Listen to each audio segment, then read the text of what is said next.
Good memories, boys. What emotions and memories does that image bring back? At that very, very moment, we went ahead in this match.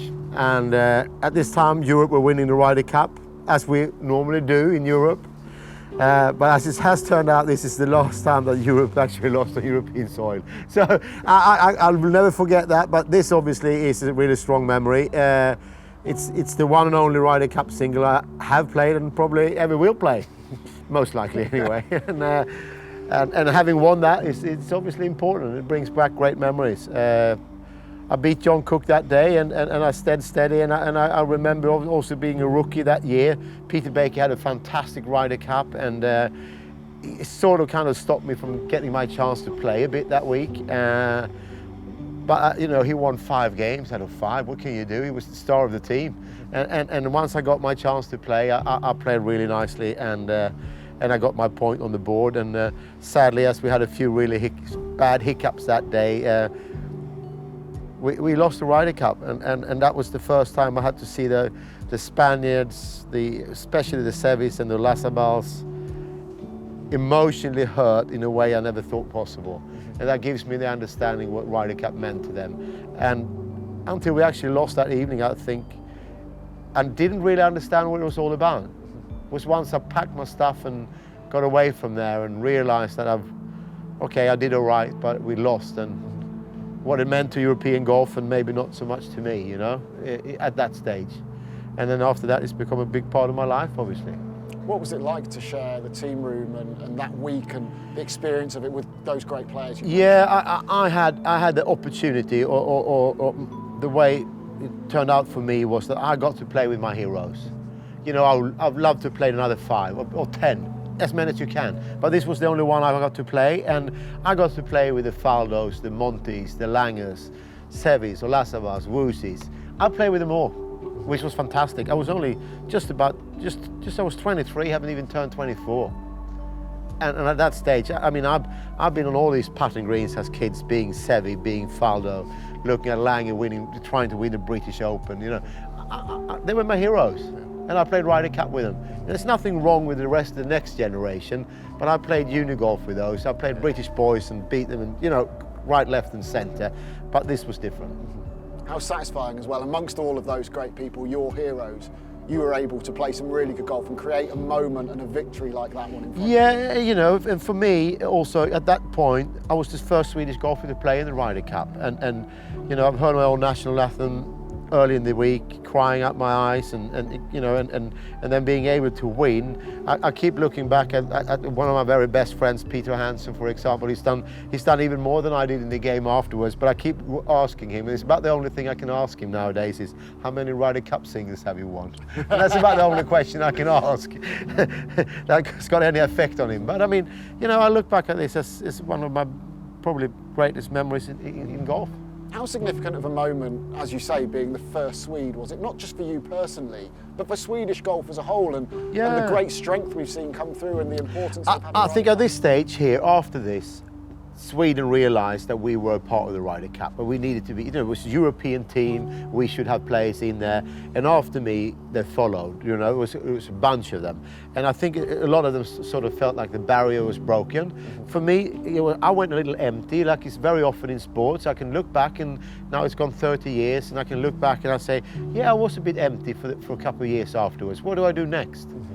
I was 23, I dreamt of this all my life, and when you're 23 and the coaches you got have no experience of winning a British Open or take you to the next level, or how do you win a US Open, they didn't know. Hey, we got to the Ryder Cup, let's do it again. Hang on a bit, yeah, but I want to get, you know, next level.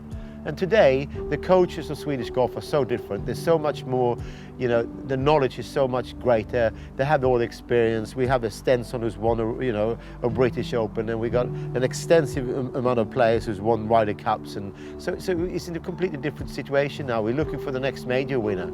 At that point here, this was it. Yeah. Where do you go? It was difficult. I had a tough time there for a while to come back and get settled in on tour again. I did. What were the individual highlights of that week for you, and things that are still strong in your mind?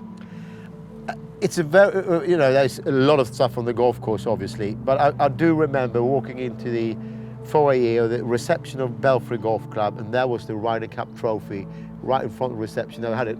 Somebody looked after it. Obviously, it was guarded. But I went up and I touched the trophy, and Olazábals came back to me, looked at me, and grabbed me and said, "You do not touch that until we win on Sunday." And it still stays with me. I touched the trophy and we lost. And it might just be, it is what it is. But I remember that very strongly, yeah. And also the team room of the Europeans after we lost. All the players crying and what they meant to them, and there was no stop. There was no stopping them, because there was everybody. There was Faldo. He was certainly the Barry Lane's loss, and you have Rocco who had a chance to had a putt to win it, and he lost it, and it all just it never stopped. It just and at that time, at my age, I think I just sucked it in and realised what this was all about, and then it's the greatest tournament in golf, I think, As you mentioned, you won your singles. What are your recollections of how that match played out?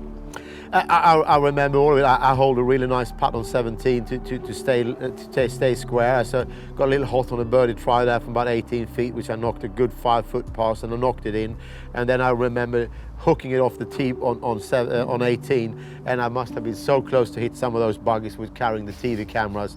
It rolled all the way across the fairway and more or less into the water. I would say another 3 inches is in the drink. And at the same time, John Cook leaked it right into the fairway trap and duffed it in the water. Duffed that shot into the water in front of the green. And I had this seriously hanging lie on 18, but I managed to get a club face on it, and I remember also coming up on the green, obviously now feeling like I had to close the match out, and how my legs were just wobbling. But I mean, I think that's no news. Everybody's talked to players about this experience. It's just. You don't really know. You've got to just be on autopilot, otherwise you're not going to do it. Your captain was a man pretty synonymous with the Ryder Cup. Absolutely. And Bernard Gallagher was fantastic, obviously. I had little small problems that he had to solve. I couldn't tie a knot on a tie, for example. There was stuff like that he had to solve with me. Who were the other people that really sort of took you under their wing, if you like, in the team room as a rookie? I think actually, in this case, as I look back at it, I remember them all, but I also thought, I got quite close to Faldo for a while. I thought, he had his fly fishing, he had funny, and I think he played quite a few practice rounds with him, and we played a lot of golf together at that very moment, those very few months around there. But I played great that year. I think I had 12, up to then I think I had 12 top 10 finishes in the season that year, and another 1 or 2 before the year was over. So in a way, I played myself onto the team, and the 4 months earlier, the year before, I wasn't doing much, but the way I played that year, I just felt like I belonged there. And at that time, looking back, yes, I did. Where does the Ryder Cup and that week rank in your career? Obviously, the problem is we never won the Ryder Cup this week.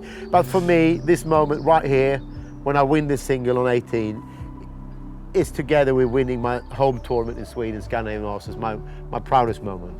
And what does it mean to you to be a part of Ryder Cup history in general, but also as the first Swede to play it as well? It means everything, It is obviously something I have achieved, and I look back at it as one of those great things that I achieved in golf. And when you grow up, in Sweden, I live in the southeast. There was nobody thinking about Ryder Cup. European Tour was so far away from our minds that, you were trying to win the club championship, So to get to here, it was just unreal, really. But it was doable.